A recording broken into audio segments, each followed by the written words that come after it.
Mr. Speaker, I also rise today, sadly, to address the terror attack that occurred last Sunday in Orlando, Florida.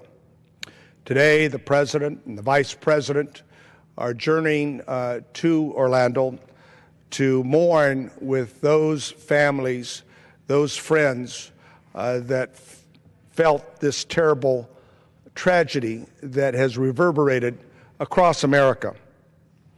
As we mourn the loss of those lives, we stand with the LGBT community and decry all crimes of hate against all people in America and throughout the world.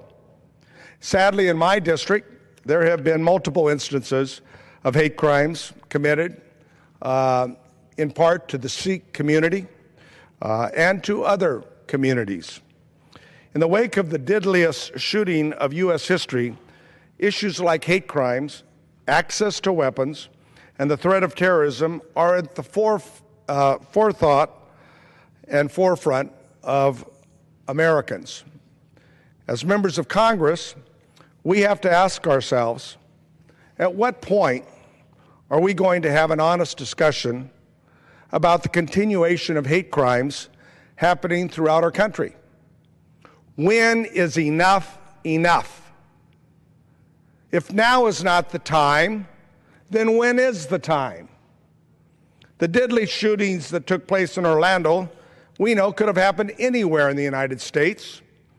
And the reality is, we do not have a consensus here in this House on the appropriate policies needed to prevent it from happening again.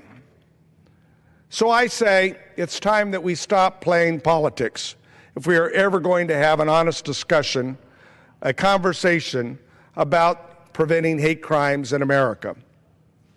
Sound bites and blaming others does not translate into improving policies that make Americans safer. It simply doesn't.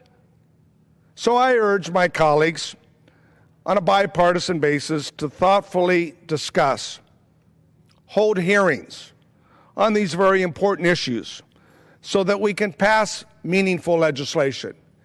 And yes, if we pass meaningful legislation, it will have to be, by its very nature, bipartisan.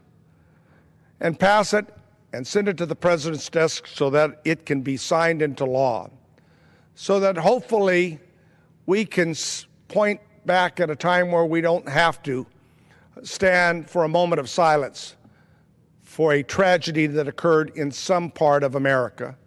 Because Americans, I believe, want us to do better, and we owe them that.